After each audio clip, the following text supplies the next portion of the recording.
Mano a Mano.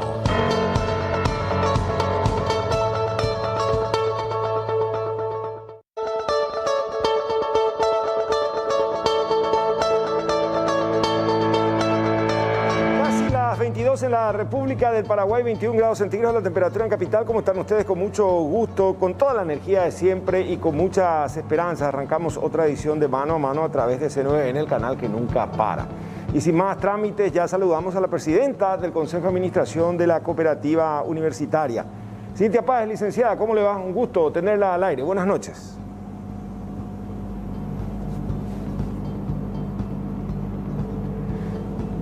Si prenden el micrófono, por favor, ahí los compañeros de técnica. Licenciada, ¿me escucha? Hola, hola. Ah, es Sí, ella la que... Ahí sí, perfectamente. ¿Cómo le va, licenciada? ¿Cómo anda? Muy buenas noches, mi querido Roberto. Un gusto estar en contacto contigo a través de las pantallas de C9N y con este mano a mano con Roberto Pérez, ¿verdad? Es así, licenciada. ¿Cómo van promediando este difícil año 2021 en plena pandemia en términos financieros en la cooperativa universitaria?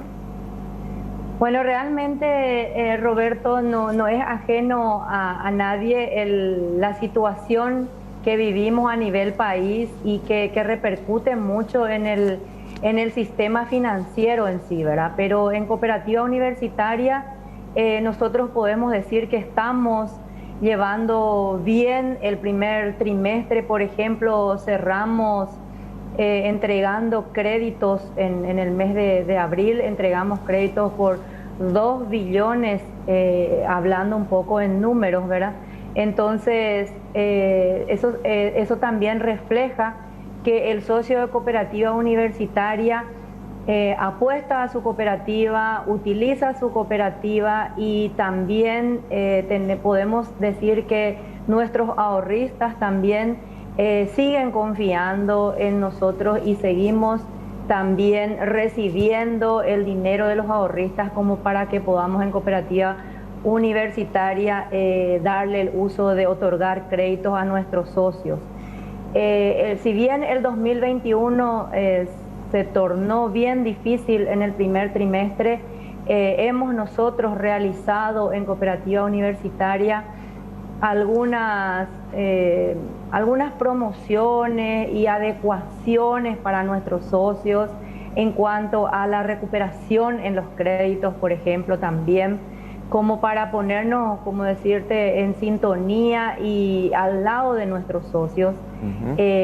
A las cooperativas nos diferencia un poco eso, ¿verdad? Que tenemos el sentir solidario y que tenemos que estar con nuestros socios en estos momentos difíciles. Y bueno, en ese sentido también en la parte de solidaridad hemos destinado una buena cantidad de dinero también, mi querido Roberto, en este primer trimestre del año.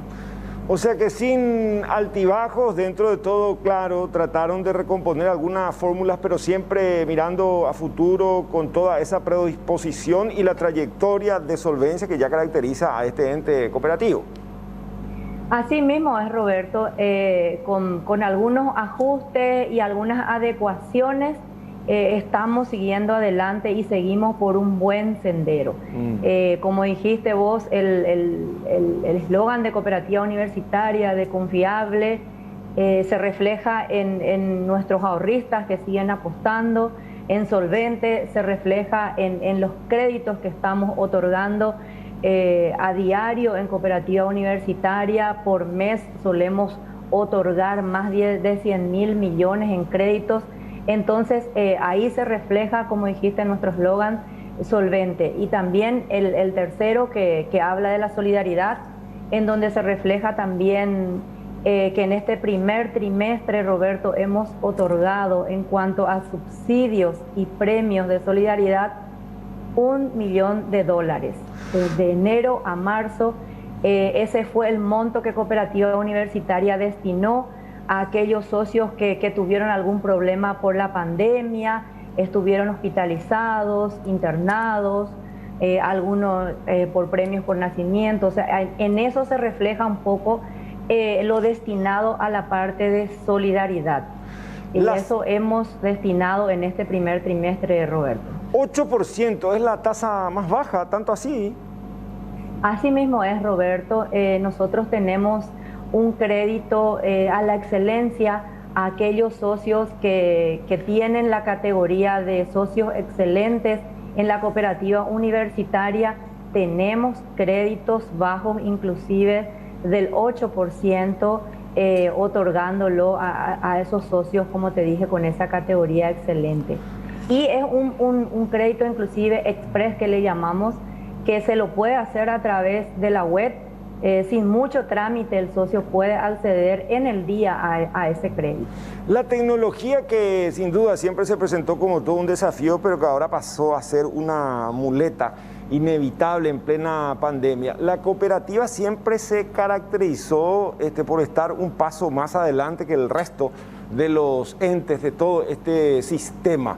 Esta vez sirvió de mucho y el socio como que ya venía adecuado a utilizar justamente desde su casa una manera prácticamente que no pasaba por la comodidad, sino por la seguridad, respetando las medidas de bioseguridad propiamente, ¿no?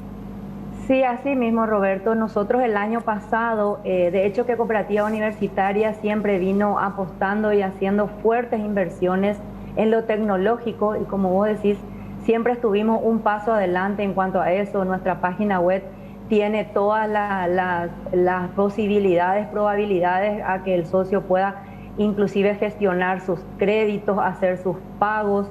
Tiene hoy día habilitado la transferencia interbancaria, o sea, un sinfín de opciones a través de la página web de la cooperativa, que el año pasado, al comienzo un poco de todo esto que se vino con la pandemia y que nos tuvimos que adecuar y quedarnos en casa, hemos apostado y hemos hecho fuertes inversiones como para adecuar más nuestro instrumento tecnológico. Y hoy día nuestra página web tiene todas esas opciones, como te digo, como para que el socio desde la comodidad de la casa o de la oficina esté haciendo todas sus transacciones, pagos de servicios, su transacción interbancaria, sus pagos de créditos, de aporte de solidaridad, de todo lo que tenga en servicio en su cooperativa lo pueda hacer desde su oficina, desde su móvil, ¿verdad? Porque hay una aplicación que uno lo puede tener en el teléfono móvil y desde ahí lo puede hacer sin ningún inconveniente. En cuanto a la política de expansión, han crecido y mucho en todos los departamentos, en esas cabeceras, hasta en el Chaco, que se presentó como todo un desafío. ¿Metieron freno de mano en pandemia o igual siguieron la hoja de ruta ya dibujada? Bueno, hemos, como dijiste, metido freno de mano un poco a algunos proyectos que teníamos en mente, pero no así a otras, como por ejemplo la ampliación de casa matriz, que el socio o cualquier ciudadano que pasa por la avenida San Martín se puede fijar de que estamos, que la construcción no ha parado, que eso se sigue haciendo y es una fuerte inversión que Cooperativa Universitaria está haciendo como para brindar cada vez más comodidad al socio que acude a su cooperativa. Así como dijiste, nosotros estamos expandidos en todas las cabeceras principales de todo el país. Tenemos 27 sucursales y 3 agencias, completando así 30 puntos en todo el país, en donde el socio Cooperativa Universitaria tiene un local de su cooperativa donde puede acercarse y hacer sus trámites. También, Roberto, sí, en ese sentido también te puedo decir que está dentro de nuestro proyecto para este año arrancar con la banca digital. Eso es un desafío que tenemos, es un fuerte desafío que nos hemos propuesto y estamos diagramando eso como para que el socio Cooperativa Universitaria en poco tiempo tenga la banca digital. O sea que, para entender mejor, la banca digital sería como la aplicación, lo que uno hace con un banco tradicionalmente ya lo podría hacer desde la cooperativa universitaria, todas esas transacciones. Así mismo, es tenerle a tu cooperativa en una aplicación, en tu móvil, en tu notebook, en tu computadora, tenerle ahí a tu cooperativa y hacer todo desde ahí, desde esa banca, inclusive tener a un oficial que te esté guiando para seguir los pasos con lo que uno necesita hacer desde esa banca digital. De hecho que necesita mucha inversión en tecnología y es eso lo que estamos proyectando también para este 2021. ¿Treparon los índices de morosidad en pandemia, licenciada? Sí, Roberto, no podemos desconocer eso. Sí, los índices de morosidad fueron en aumento. En este primer trimestre nos hemos dado cuenta que realmente aumentaron. Por eso, como te dije, hemos tomado desde el Consejo de Administración algunas medidas como para paliar un poco eso. Estamos ofreciendo caso por caso a cada socio que recurre, que se acerca, que llama, que plantea su necesidad, Roberto, porque sabemos que hay mucha gente que no está ajena a la responsabilidad que tomó con un crédito, pero de repente no se está estabilizando con todo lo que es la pandemia. Entonces le buscamos a cada una de esas personas, esos socios que recurren, le buscamos algo, como se dice, a su medida, que podamos adecuarle sus cuotas, como para que pueda seguir cumpliendo con su cooperativa y que nosotros también podamos manejar un poco esa morosidad. ¿Y lo pactado con los ahorristas a través de certificados de depósito se cumplió igual? Totalmente, Roberto. Nosotros tenemos bien equilibrado eso. Lo pactado con los socios ahorristas se cumple a cabalidad. Pero te comento en ese sentido que nuestros socios ahorristas que tienen un CDA en vencimiento antes de un mes de los 15 días ya se están acercando como para renovar eso. Eso a nosotros nos conlleva una gran responsabilidad, porque eso quiere decir que nuestro socio confía en la administración de su cooperativa como para tener guardado ahí su ahorro. Hagamos un rápido repaso por una cuestión de tiempo. ¿Cuáles son otras unidades componentes del conglomerado Cooperativa Universitaria?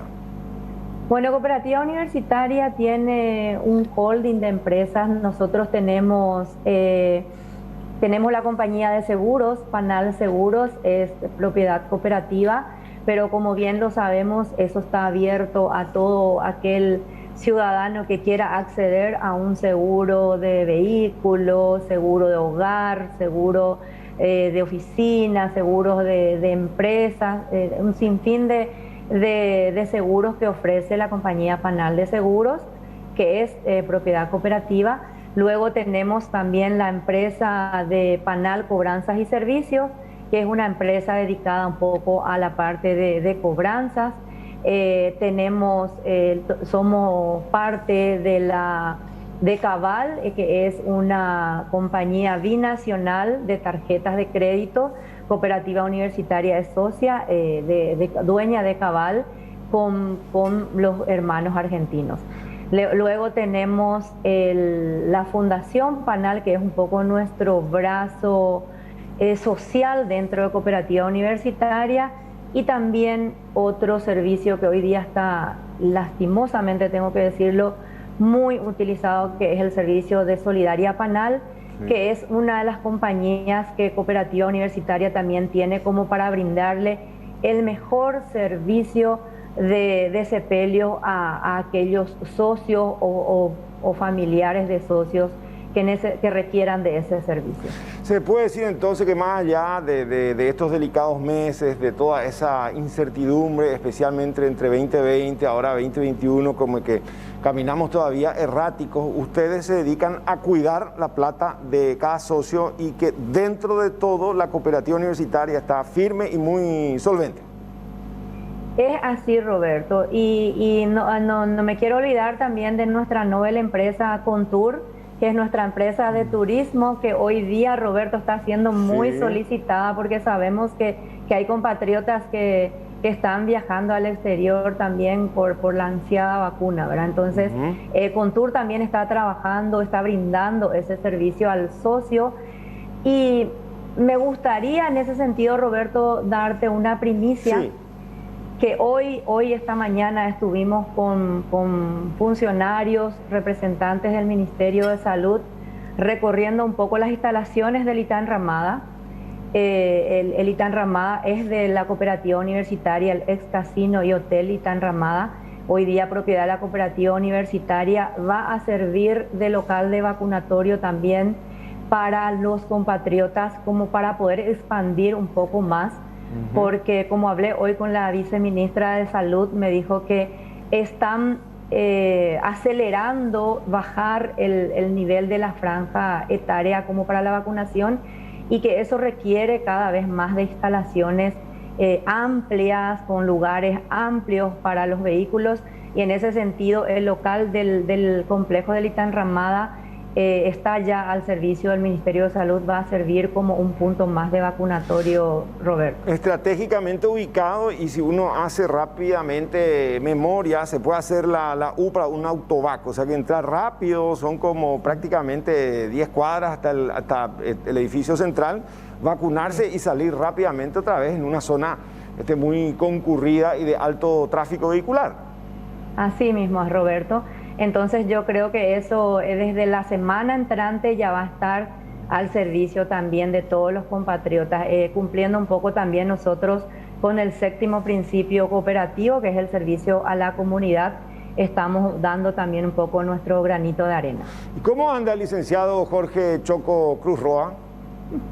Bueno, ahí está, estuvo con nosotros ayer también trabajando un poco en este planteamiento que nos habían hecho desde el Ministerio de Salud. Realmente una persona excepcional que nunca dice no a este tipo de pedidos, de servicios, y bueno, está ahí también organizando todo eso, lo que va a ser un poco ese servicio que vamos a brindar desde nuestro local del ITAN Ramada. Bueno, el socio de la cooperativa universitaria puede estar tranquilo, por sobre todo orgulloso. En un momento, insisto, todos los estamentos están acusando el impacto. Esto que describe es a nivel país, no solamente estamos hablando de Asunción Central y las sucursales acá de la zona metropolitana. Es a nivel país, todo lo que he comentado hoy es cooperativa universitaria en sí, en donde más de 160.000 socios son los dueños. Nosotros administramos el dinero de esos socios, entonces absolutamente todo lo que he comentado es en base a esa cantidad de socios, en base a esa cooperativa universitaria como institución, como una sola. Licenciada Páez, gracias por estos minutos, que tengan un buen descanso. Hasta luego. Muchísimas gracias, Roberto, a vos, y estamos en contacto siempre. Muy amable, un abrazo. Presidenta del Consejo de Administración de la Cooperativa Universitaria, en este primer tramo de otra edición de Mano a Mano. Volvemos en instantes.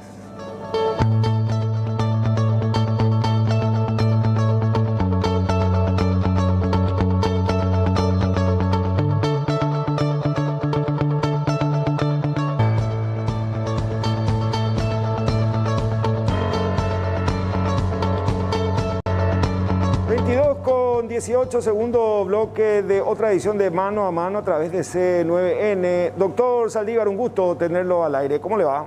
Buenas noches. Buenas noches para vos, Roberto, para la audiencia también, y estamos realmente a disposición.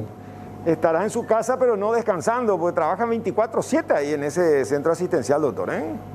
No, la guardia, esté en el hospital o no esté en el hospital, es de 24 horas, así como decir, los 7 días de la semana, porque por más que uno se retire del hospital, está el teléfono celular, están los casos que falta por resolver y algunos ingresos que van sumándose en el transcurso de las 24 horas, y más todavía los viernes, sábado y domingo, en el cual los días son rojos y aumentan en demasía la cantidad de pacientes que ingresan por diferentes motivos. El hospital de trauma, como bien sabes, Roberto, remontándonos a viejos tiempos, venimos de aquel viejo primer auxilio en la calle Fulgencio Moreno, Brasil,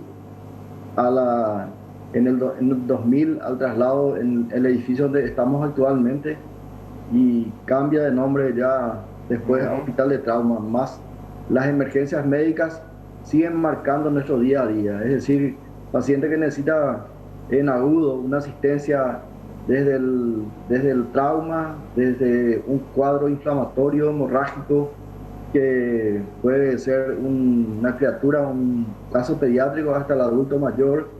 Nos compete a nosotros resolver y después ver dónde ubicarle a ese paciente. Alguna vez fue primeros auxilios, ¿no? Y ahora, ¿cuál es la denominación exacta? ¿Centro de Emergencias Médicas o Hospital de Trauma? Hospital de Trauma Manuel Yani, en homenaje a este colega que inició el trabajo en el viejo primer lugar que estaba primeros auxilios, que era ahí sobre la calle Luis Alberto Herrera. Sí, ¿se acuerda del doctor Coda usted? Sí, claro que sí. Nosotros como practicantes del doctor Codas, yo ingresé en la Facultad de Medicina en el 81 y desde el 82, de 1982 fui practicante de la Guardia Viernes, justamente en la Guardia del doctor Víctor Palumbo, el doctor José Mayans, el doctor Domingo Mendoza, el doctor Godoy, y otros, ¿verdad? Es decir, que comenzamos nosotros de estudiantes de medicina la práctica de la asistencia de urgencia, desde la sutura de cuero cabelludo, que es la primera sutura que te da oportunidad en la práctica médica, hasta los trasplantes de órganos, que también a mí me toca dentro de la cirugía vascular actualmente. Toda una escuela. Ahora, doctor, paradójicamente es cierto que ustedes vienen muy entrenados justamente porque es muy elevado el índice de accidentes, de traumas tan feos, tan chocantes, dantescos acá en Paraguay, especialmente en la última década con los motociclistas. Sinceramente, el trauma a nivel mundial ocupa un lugar muy relevante como causa de muerte en la población, sobre todo joven, de los 15 a menos de 30 años. Es tan alto por diferentes motivos. La agresión, es decir, los tejidos sociales descompuestos o tejidos sociales abandonados, se traduce en esa violencia expresada por la sociedad en general, sobre todo aquellos que más están en la franja del olvido de los gobiernos. Entonces, es como una expresión de violencia, y no solamente es económica. Hay que tener en cuenta que tal vez en la casa de un multimillonario igual puede haber personas olvidadas, excluidas del sistema de lo que el humano expresa como pertenencia, que es el amor entre las personas. Entonces también eso se expresa en suicidios, se expresa en violencia domiciliaria, violencia de género, y por qué no decir realmente el siniestro vial que ocurre en el día a día de las calles, que llevan muchas vidas o dejan lesionados secuelares. Es también falta del control, digamos, de las normas por un lado, y por otro lado también el descontrol o el abandono organizativo de las arquitecturas de medios de comunicación a nivel de los municipios, las gobernaciones y los gobiernos. Nosotros, un solo indicador te doy, Roberto y audiencia. El índice o el porcentaje de potenciales muertos por cada 100.000 habitantes a nivel de los países primermundistas está en el 6,6% en promedio. Nosotros estamos en el 22 por 100.000 habitantes, la posibilidad de que muramos realmente en un siniestro vial. O sea que últimamente, más todavía con esta pandemia, Roberto, se agravó aún más la violencia. Sí. O sea que esa parte no se comprende, porque inicialmente se dijo que al arranque de la pandemia con fase 0 hasta los accidentes de tránsito disminuyeron. Después todo recuperó su dinámica habitual, tradicional, estadística, doctor. Eso te voy a dar dos indicadores. 2019, 116.000 pacientes asistidos entre consultorios y también las urgencias. Y en el 2020, durante la pandemia, son 77.900 icolitas. Es decir, disminuye brutalmente en los meses de abril y mayo del 2020. Un promedio de 9.000 asistencias mensuales en los meses de enero, febrero. En marzo, el 9-10 se baja la fase 0, y en el mes de abril tenemos nosotros 2.600 pacientes consultaron contra casi 10.000 por mes en los meses de libertad absoluta. O sea que los meses de abril y mayo son los meses que marcan realmente la historia de la asistencia en trauma, cuando había presencia policial, militar, de fiscales en las calles, y a la gente se le apresaba en sus casas, o sea, se le obligaba a estar en sus casas. Pero, sin embargo, después la economía, que nos obliga a salir a rebuscarnos realmente por mantener a nuestras familias, empieza a subir. De 2.500 sube a 6.000 y después ya recuperamos nuevamente los números actuales. Eso es la realidad, el caso Roberto. Los números... Te voy a dar una cifra. Sí, sí. En siniestros viales, Roberto. Ajá. Nosotros en siniestros viales en el 2019 tuvimos 15.372 víctimas de accidentes de tránsito, 11.231 de los cuales fueron víctimas de siniestros en motocicletas. En el 2020 tenemos 13.195 víctimas de siniestros viales en un año y 9.944 víctimas de siniestros de motocicletas. O sea que la diferencia está ahí entre el 1.500 nada más. Ahora, digo, los números, doctor, ya no nos sensibilizan a nosotros los paraguayos. Está pasando ahora como con la pandemia, 80, 100, 120, y ya damos como normal, porque al final no entramos tampoco en conciencia.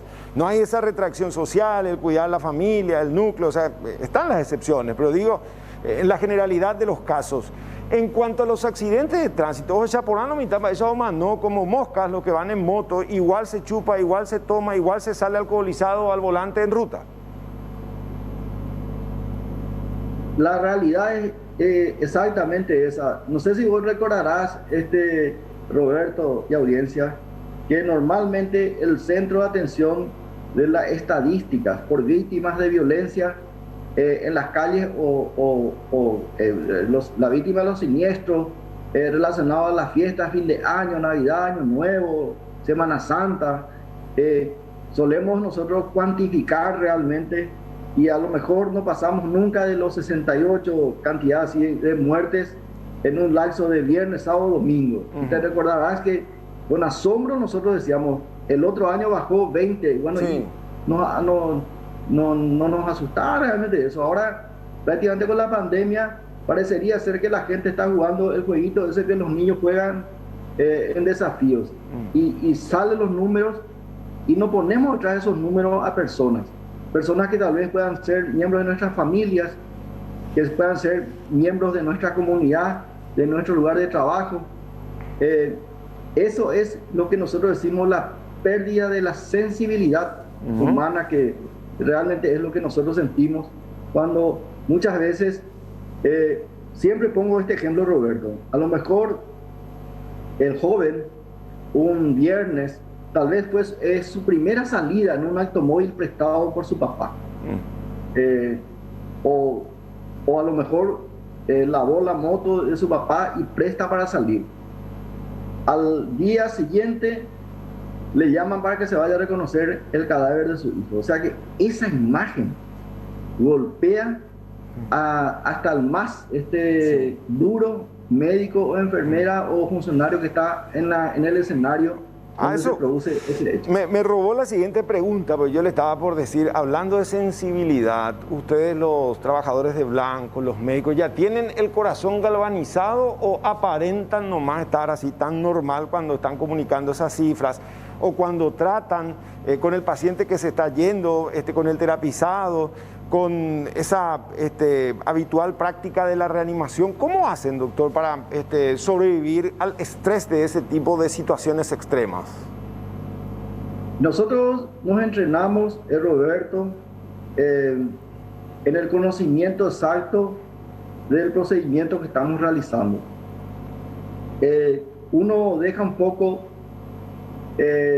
la imagen de parentesco en ese momento, porque hay reanimaciones como el que te voy a describir, en el cual no se actúa solo, se actúa en equipo. Cada uno sabe hacer lo que le toca hacer. Claro. En un paciente que ingresa en la urgencia, Viene la ambulancia, en esa imagen que recién mostraste, abre la puerta y el camillero que está sentado ahí con su camilla ya visualiza con qué actitud está llegando el equipo de rescate. De hecho, ese paciente puede venir sangrando, puede venir en paro cardiorrespiratorio, puede venir intubado con asistencia ya respiratoria, pero el camillero, ustedes recordarán que está el color ese rojo, naranjado, y son los colores de la prontitud con que nosotros tenemos que actuar. Y hay un equipo llamado RAT, que son los que clasifican a esos pacientes.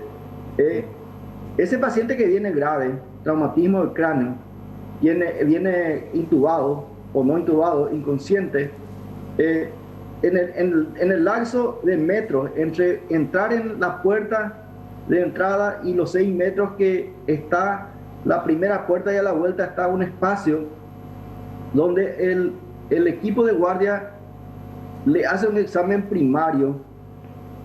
Uno le pregunta si el paciente está intubado. De hecho, ya sabemos que no podemos evaluar el nivel de conciencia, ya está ya eso con sedación. Otro le examina el tórax, las vías respiratorias, si es que no completó, si hay sangre. Otro le está realizando una ecografía del abdomen para ver si no hay líquido libre alrededor de los intestinos o las vísceras.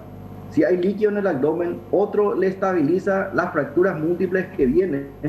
Y definitivamente en ese acto, una persona actúa de capitán de equipo, está haciendo el de director técnico. 2 enfermeras le están haciendo una vía en la vena de un miembro y otra vía en el otro miembro. El que le hace la ecografía está interpretando los hallazgos, y otra persona, si es que cruje el tórax por un traumatismo que tiene, que significa que hay fracturas costales múltiples y el paciente está medio azulado por la cianosis de no llegarle buena cantidad de aire, a pesar de que uno está insuflando con el AMBU, que es ese sistema de tipo vejiga de pelota, sí, que estamos apretando.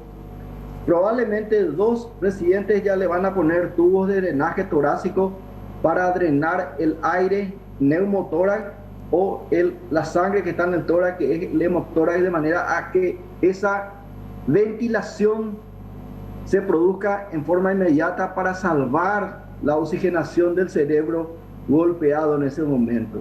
Y yo te estoy hablando, todo este escenario se produce en lo que nosotros llamamos atención primaria o examen primario del siniestrado que ingresa ahí en el habitáculo.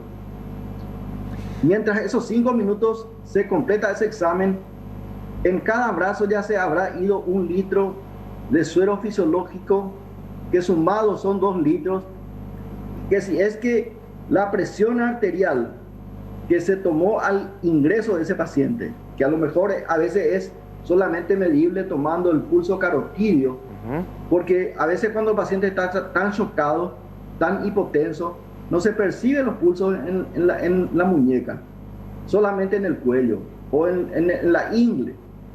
Nosotros le decimos que si palpamos un pulso ahí, tiene 7,4, 70-40 milímetros de mercurio, que es insuficiente para perfundir adecuadamente el riñón, el hígado, el cerebro, y el propio corazón puede sufrir.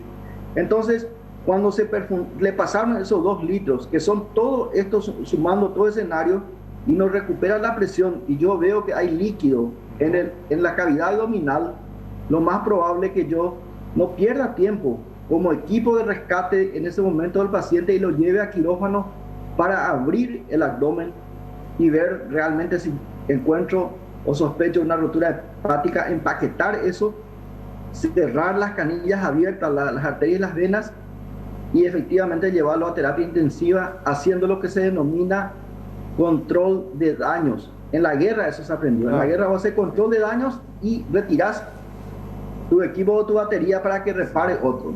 Sí. Eso es lo que hacemos en un rescate o examen primario al ingreso del paciente. Y todo eso contra ese acto, sí, no, te voy a contestar ahora. Sí. Ese acto en sí, si yo identifico que la persona a quien le estoy asistiendo Probablemente, ojalá que nunca me toque, pero es un ser querido, cercano. Entonces yo, si veo que el equipo se da cuenta de eso, yo me retiro. Otra persona tiene que seguir el comando.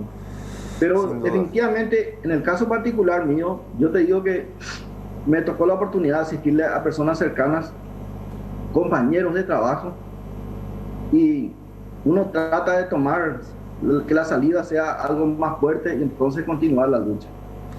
Gracias, doctor, por esta descripción, no sé, anatopatológica, no sé cuál sería el concepto, supongo los estudiantes de medicina sabrán describir, porque dio una suerte de aleccionamiento, y ojalá que esto también sirva para reflexionar, para entender qué tan frágil es la vida y que toda una legión de trabajadores ustedes tienen que hacer ahí, se olvidan de lo que sea y es contrarreloj, doctor, no hay manera, y a veces en caso de duda hay que atropellar y meter lo que sea con tal de dejarle con vida en este plano a ese ser humano. Si ese ser humano, ese paciente, pasa los 5 minutos y no requiere cirugía, entonces ahí sí el paciente se estabiliza, nosotros decimos, y le colocamos una sonda vesical, si es que no sospechamos de una rotura de pelvis. A veces los peatones atropellados, sí, que son muchos también dentro de la estadística, o los accidentados en moto que son atropellados, como la imagen que acabas de mostrar, son lanzados. Ocurre una fractura pélvica y puede eso lesionar el recto, la vejiga. Entonces uno examina todos los orificios y si hay sospecha, por supuesto, si podemos ponerle una sonda vesical, le ponemos para medir mejor la cantidad de orina que produce relacionado a la hidratación que le vamos a hacerle. Tal vez sangre de entrada en buena cantidad si es que sospechamos de un sangramiento importante. Y ese paciente recuperado le llevamos a tomografía, le hacemos un examen de arriba abajo, una tomografía de cráneo, de columna cervical. De hecho, todo este movimiento se comenzó en el escenario del accidente con un collar cervical estabilizador de la fractura cervical, una tabla espinal, esa tabla sobre la cual se le coloca, no se le baja de eso, se le pasa a otra tabla, se va a la sala de tomografía, se hace todos los estudios de radiografía de arriba abajo, cervical, tórax, pelvis, le decimos, y ese paciente vuelve a la urgencia, y si es que no sospechamos de algunos diagnósticos que no tenemos la certeza, seguimos estudiando al paciente o le observamos. El paciente que ingresa en el hospital ahí de trauma, cuando sale de la urgencia, pasó al quirófano, o del quirófano pasó a la terapia intensiva, ese paciente ya está fuera de la posibilidad que nosotros tengamos una reintervención. Y si tuviéramos que hacerlo, tenemos quirófanos suficiente cantidad como para volverlo a llevar si es que hace falta. Esa es la dinámica, este es el día a día lo que usted está describiendo, lo que hace un cocinero en su parrillada, lo que hace el mecánico trabajando con un auto, lo que hacemos nosotros que preparamos las noticias para ofrecerles a nuestros televidentes. Para usted ese es el ABC entonces, doctor, ¿no? Es la rutina. La rutina en el hospital de trauma es así. Somos 1.600 funcionarios en total en el hospital de trauma, de los cuales más de 1.100 son personales de blanco, personales que están relacionados a la medicina, entre médicos especialistas, porque hay que tener en cuenta que el hospital de trauma Manuel Gianni es, según la denominación de Estados Unidos, somos hospital de nivel 1. El nivel 1 del hospital de trauma tiene, todos los especialistas tienen de guardia presente en el hospital. Una última pregunta, pues está muy interesante la charla. Y dentro de todo, ¿alguna vez percibió alguna cuestión, no sé si paranormal, porque está tan fino, es como con un control pasar de C9N a Canal 9, entre la vida y la muerte? ¿Se siente esa energía cuando un ser humano está despegando, está pasando al más allá, o se queda para usted todo un desafío, desazón si se muere y todo un logro si se queda? ¿Alguna vez a lo largo de su carrera percibió una situación de esa naturaleza o no?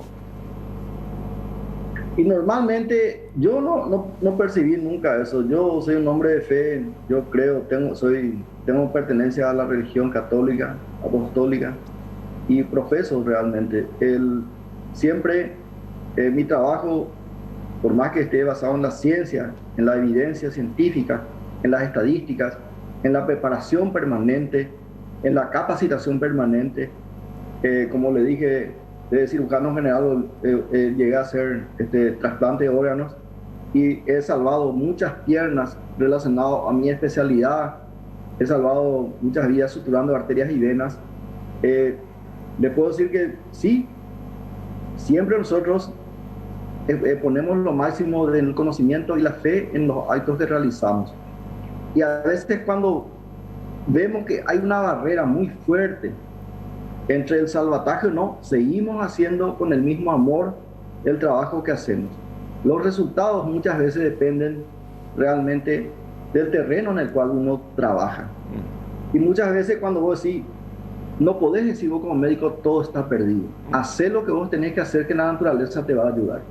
Lo que sí te puedo decir es que he tenido la ocasión muchas veces de personas que van a entrar en quirófano mal y te dice, no sé rezar, enséñame a poder rezar, doctor. Y por un lado, y lo otro, que me dice, no voy a aguantar, doctor, y decirle a mi hijo, a mi esposa, un mensaje. Me deja por escrito, no puedo repetirlo, pero claro, he tenido ocasiones y que efectivamente después fallecieron, Roberto. O sea que a veces uno siente cuando se va a morir, ¿no? Ya percibe. Claro, percepciones. Porque uno le va a intubar, le desconectar, le metes en un sueño anestésico al paciente. Y vos entraste a operar una herida múltiple de bala en cuello, en tórax, en abdomen. Y a veces por más que tengan 4 o 5 órganos lesionados, el paciente con todo el esfuerzo realizado se salva. Pero otras veces no ocurre eso. Entonces ese último mensaje que te dio el paciente, que previamente estaba sano, en el trauma, estaba en la calle, que sufrió un asalto, o que fue atropellado, o que se iba en su vehículo, se durmió, aún en la circunstancia que fuere, a lo mejor se fue a farrear y bueno, ocurrió el accidente, bueno, ya ocurrió el accidente, él ya es una víctima. Y si te dice un mensaje, tenés que cumplir, claro, pues, en entregarle a esos familiares. Doctor, un programón hicimos, es un capo, gracias, que sigan trabajando y que la trayectoria de gente cientista, académica como la de ustedes sirvan de ejemplo a jóvenes. No todo está perdido en Paraguay y evidentemente tenemos que reivindicar a una nueva generación de trabajadores de blanco en plena pandemia, que de hecho también nos llevó a un grado de mayor reflexividad. Un abrazo y muchas gracias, doctor Agustín Saldívar, ¿sí? Por favor, Roberto, gracias por esta conexión, y sepa usted y cada uno de los que nos están escuchando que la vida debe ser una escuela en la casa, una escuela en las iglesias, una escuela en la facultad, y en donde estemos, Roberto. Lo importante es dejar un libro que escribiste o dejar una persona a quien le orientaste y le formaste para que siga el trabajo que vos llegaste a hacer bien. Broche de oro con esta reflexión, un bloque espectacular, en mano a mano. Hacemos la pausa y ya volvemos.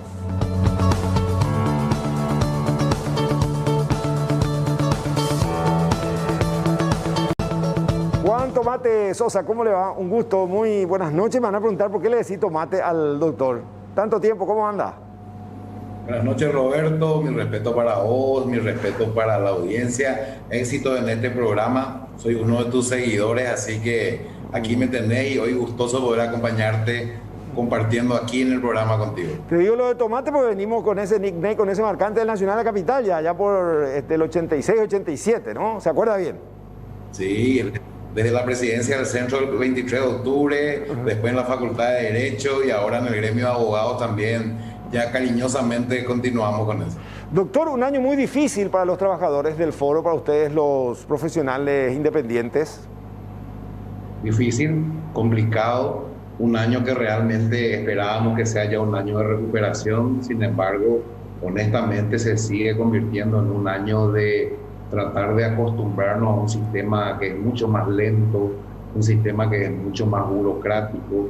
Y si bien la Corte trató de alguna u otra forma de buscar mecanismos para paliar, la realidad hoy es que el justiciable sufre un enorme retraso en todo lo que es el día a día del servicio de justicia, Y lastimosamente también los colegas abogados sufren y son parte de ese sistema que hasta ahora no puede ponerse a las alturas, Robert. ¿Y el expediente electrónico no ayudó acaso? Poco, honestamente ayudó poco. Los primeros tiempos hubo una muy buena intención de parte de los actores, tanto la Corte como los gremios de abogados, en cuanto a que eso funcione. Pero nos encontramos en que el expediente electrónico aún necesitaba de demasiado trabajo humano, lo que hoy denominamos híbrido, Robert. Realmente no pudimos llegar todavía a un expediente electrónico que se pueda mover a la altura y a la velocidad de las circunstancias. Sabemos que si no están los actuarios trabajando desde sus computadoras, si no están los jueces trabajando desde sus computadoras, el expediente electrónico aún no se mueve. O sea que en realidad faltan ciertos ajustes y sin que tengamos un trabajo continuo, eso tampoco funciona. Y lastimosamente el COVID, Roberto, hizo que la Corte implemente el famoso trabajo por cuadrillas, que si bien habrá tenido la mejor de las intenciones, fue un tremendo fracaso porque un día te venía el juez, pero no venía el actuario. Otro día venía el actuario, pero no venía el ujier. Y sabemos bien que esto es parte de un todo. Faltó coordinación y eso conspira siempre en contra de aquel que tiene que mover el expediente representando a su cliente. A propósito, y por otro lado, ya que estamos, la pandemia hace que todo se dificulte y también conversábamos con algunos colegas a través de la radio. ¿Es o no una competencia desleal la ejercida por los defensores públicos pagados por el Estado? Bueno, vamos a analizar el punto de vista de la propia composición de la Defensoría Pública. Su propia Carta Orgánica dice de que deben de prestar un servicio esencial y habla del estado de vulnerabilidad de quien recibe ese servicio. Hay que ser muy claros. Yo creo que la defensa pública tiene que hacer un trabajo, pero sin alterar su propia Carta Orgánica. Hoy tenemos defensores públicos que están interviniendo en causas de gran contenido patrimonial y el Estado no tiene por qué absorber el costo de gente que sí puede pagar realmente el servicio de justicia. Y te pongo un ejemplo, Roberto. Mucha gente en época de pandemia cayó en barreras por irresponsabilidades, por salir a fiestas, por salir fuera de horarios, por manejar y aglomerarse sin que eso esté permitido. Y la defensa pública tuvo que hacerse cargo de todo eso, es irresponsable. Yo digo, está muy bien que la defensa pública cumpla un rol, pero que ese rol no le lleve a sobrepasar su propia carta orgánica, que realmente sea estado de vulnerabilidad la gente a la que ellos asistan y por sobre todas las cosas, que no traten de tomar casos que no le competen cuando muchas veces ni siquiera tienen la suficiente infraestructura, ni siquiera el personal humano para hacer lo que sí efectivamente deberían estar haciendo, Roberto. O sea que da la impresión que entonces hoy en la generalidad de los casos no hacen esa distinción, agarran todos los casos, los que vengan. No solamente agarran todos los casos, Roberto, sino que yo te puedo decir con propiedad porque estuve recorriendo el país haciendo campaña por el gremio de abogados.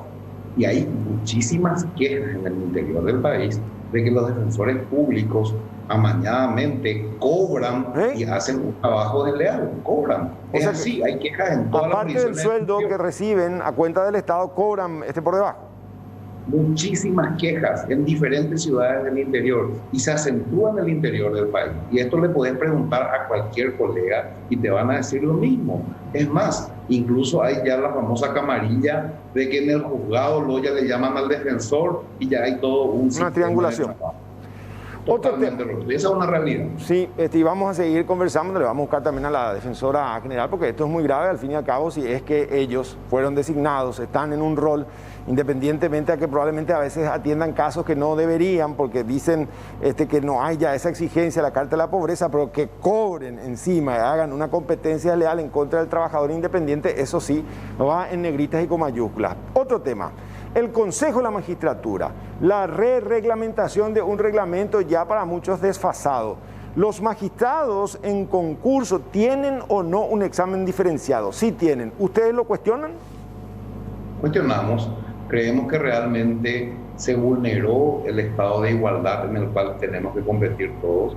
El abogado del foro hoy compite en un estado totalmente desigual con respecto a los magistrados. Y tengo que reconocer, esto fue producto de un gran lobby que realizaron los gremios, tanto de defensores como de jueces, y de un abandono por parte de quienes deberían ser los representantes del gremio de abogados. Aparentemente quienes llegan para defender a los abogados rápidamente se ayornan, se amigan todos y olvidan su cometido real, que es defenderle al gremio. Hoy el abogado que quiere llegar a la magistratura compite en una desigualdad de condiciones. Eso es indudable, Roberto. ¿Y qué tanto pueden hacer los actuales representantes, el doctor Jorge Boganini y el doctor Paciello, que fueron electos justamente por los trabajadores, por los ejercientes de la matrícula? Yo creo que en primer lugar, y bien lo dijiste, hay que analizar y sentarnos a cambiar el reglamento. El reglamento hoy permite una discrecionalidad total.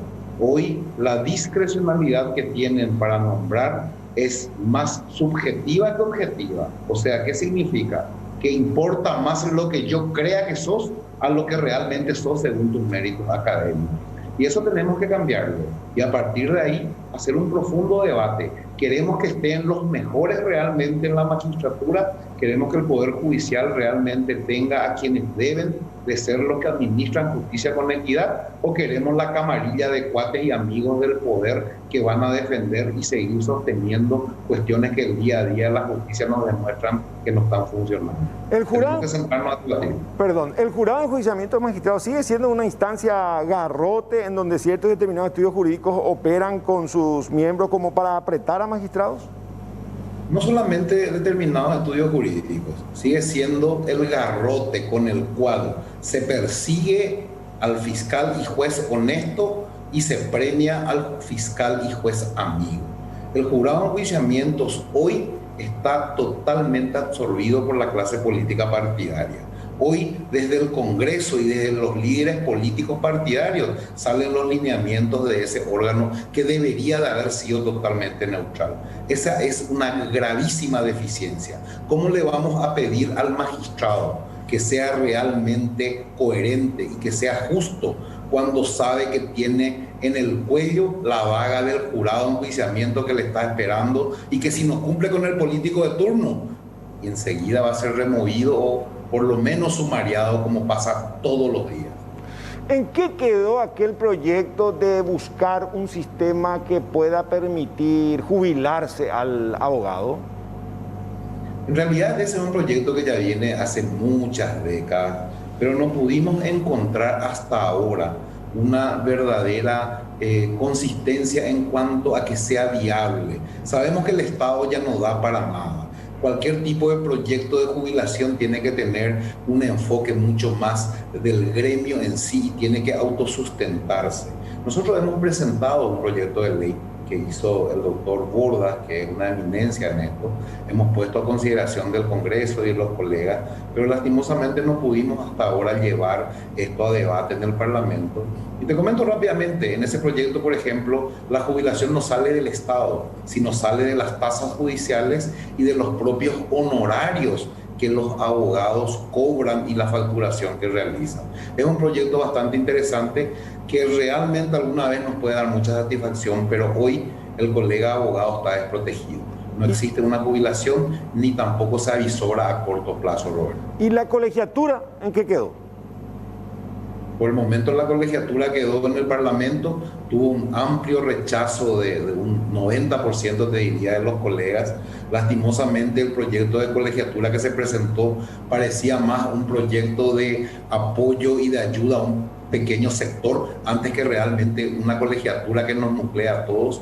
Ese rechazo causó que en el Parlamento, cuando eso se llamó a asamblea, tenga un no rotundo y hasta ahora está archivado.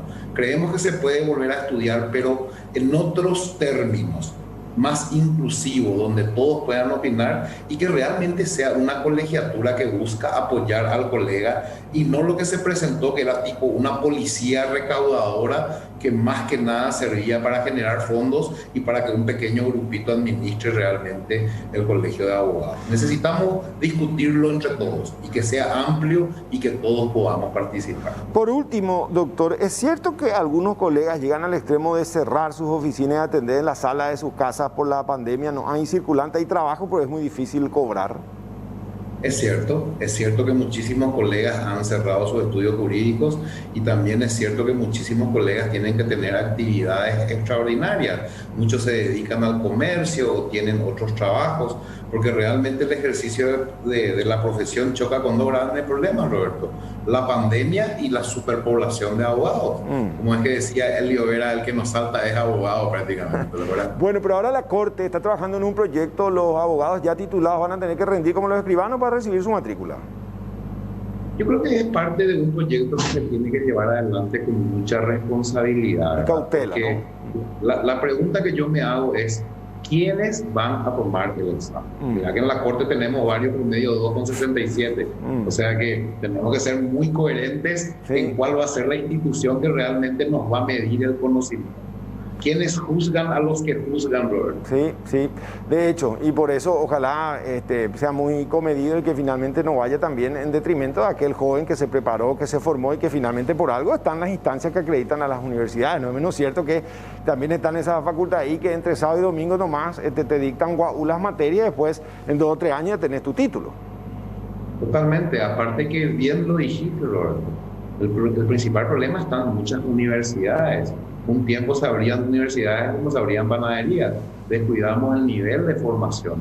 Entonces, si estamos descuidando el nivel de formación, no podemos después querer pretender con un filtro solucionar ese problema. Yo creo que es mucho más profundo el análisis que solamente hacer un test o un examen final. Creo que tendría que ir por un real estudio de qué pasa con las universidades, los planes de educación y las rentas que uno va estudiando para recibirse. Dentro de lo difícil que se está presentando este año judicial, no sobra otro camino más que remarla, doctor. Remarla y agradecer a Dios de que podemos trabajar. Mira que dentro de todas las limitaciones y todo lo mal que el gremio de abogados está pasando, por lo menos podemos trabajar, Roberto. El Palacio de Justicia, bien o mal, está abierto. Me gustaría que sea mucho más rápido, mucho más accesible, pero por lo menos está abierto. Nosotros tenemos esa posibilidad y creo que tenemos que hacer el esfuerzo de estirar el carro todos juntos para que esto funcione, porque el servicio de justicia es imprescindible, la ciudadanía lo necesita más que nunca. Juan Sosa Vareiro, buen descanso, gracias por estos minutos, muy amables, ¿sí? Un gusto y muchos éxitos. Conocido, connotado abogado del foro, son casi las 23 en la República del Paraguay. Hasta aquí otra edición de Mano a Mano. Dios mediante, nos reencontramos el próximo jueves. Sigan en sintonía de C9N.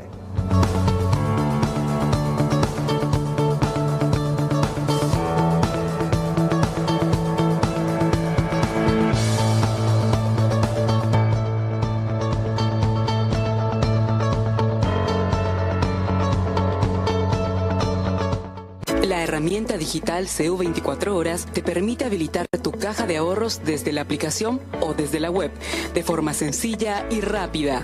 Solicita tu clave en la sucursal más cercana. Para más información, comunícate al 617-0000. Cooperativa Universitaria. Confiable, solvente y solidaria. Cooperativa Universitaria. Confiable, solvente y solidaria. Presentaron Mano a Mano.